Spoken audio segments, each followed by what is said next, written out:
17 फेब्रुवारीला आलेली अमावस्या आणि ग्रहण हा अत्यंत विशेष योग आहे. या दिवशी केलेले काही छोटे छोटे उपाय आपल्या जीवनातील अडचणी दूर करू शकतात, नशीब उजळवू शकतात आणि घरात सुख समृद्धी आणू शकतात. आजच्या या व्हिडिओमध्ये आपण जाणून घेणार आहोत अमावस्येचे 20 महत्त्वाचे उपाय आणि ग्रहणाचे 20 खास उपाय. अमावस्येच्या दिवशी करायचे महत्त्वाचे 20 उपाय.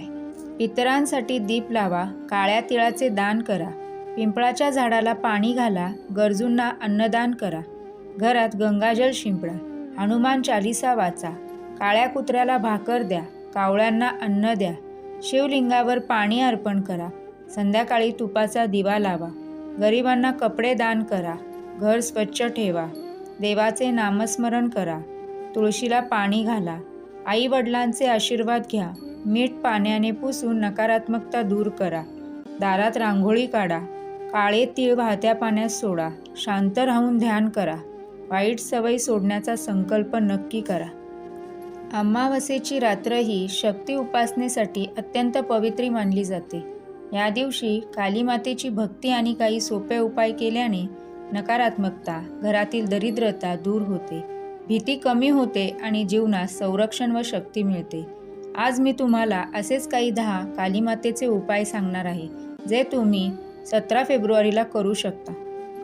10 महत्त्वाचे कालीमातेचे उपाय. संध्याकाळी काळ्या कपड्यावर कालीमातेचा फोटो किंवा मूर्ती ठेवून दीप लावा, मोहरीच्या तेलाचा दिवा लावा, ओम क्रीम कालिकाय नमः मंत्राचा 108 वेळा जप करा, काळे तीळ अर्पण करा, गूळ आणि नारळाचा नैवेद्य दाखवा, लाल फूल अर्पण करा, लिंबू मिरची देवीसमोर ठेवून दुसऱ्या दिवशी बाहेर टाका, नजरदोष नाहीसा होतो, गरिबांना अन्नदान करा, 5 मिनिटे शांत बसून देवीचं ध्यान करा, आपल्या अडचणी दूर होण्यासाठी मनापासून देवीची प्रार्थना करा.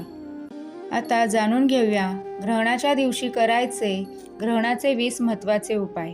ग्रहण सुरू होण्यापूर्वी अन्नात तुळशीची पाने ठेवा, मंत्र जप करा, देवीचे नामस्मरण करा, देवाचे नामस्मरण करा, ध्यान करा, ग्रहणात झोपणे टाळावे, वादविवाद टाळावा, शिवमंत्राचा जप करावा, ग्रहण संपल्यावर स्नान करावे, घरात गंगाजल शिंपडावे, गरजूंना दान करा, मंदिरात दिवा लावा, काळ्या तिळाचे दान करा, पितरांसाठी प्रार्थना करा, सकारात्मक विचार ठेवा.